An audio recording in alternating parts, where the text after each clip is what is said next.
আমরা সেদিন চলে গেছিলাম হচ্ছে দক্ষিণেশ্বরে সিংহদ্বারের বাইরে যে মানুষগুলো এই শীতের মধ্যেও সকাল থেকে রাত অবধি হাতে একটা বাটি নিয়ে দুটো খাবারের অপেক্ষা করে কিংবা দুটো টাকার অপেক্ষা করে, তাদের জন্যই কিছু শুকনো খাবারের আয়োজন করে নিয়ে গেছিলাম আমরা।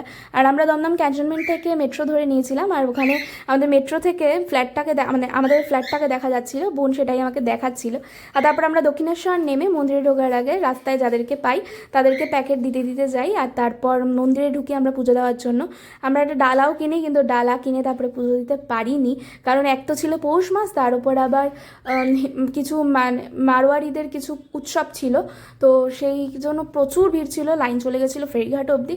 তো আমরা একদমই পসিবল না করে পুজো দিতে পারি না আর বেরিয়ে আসি।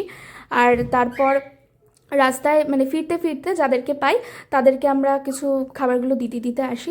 যদিও এটা একদমই সামান্য অল্প কিছু, এটা কিছুই হয় না জানি, কিন্তু ওই যেটুকু সাধ্যের মধ্যে যখন যা পারা যায় আর কি। আমরা 40 জনের মতো আয়োজন করে নিয়ে গেছিলাম, ওইটুকু আনন্দ আসলে ভাগ করে নেওয়া আর কি। আর সব থেকে ভালো লেগেছে আমার এই মানুষটিকে, আমরা এনাকে যখন প্যাকেটটা দিই তারপর আমরা দূর থেকে নোটিস করি যে উনি সঙ্গে সঙ্গে খুলে ওটা খেতে শুরু করে দেন। আর আমি তারপরে বোনকে বলি, উনিই লাস্ট ছিলেন আমাদের ওখানে, তো বোনকে আমি বলি যে ওনাকে কিছু টাকা দিয়ে আসতে, তো বোন টাকা দিয়ে আসে। আর ওনার মুখের যে হাসিটা আমার তো খুব ভালো লেগেছিলো।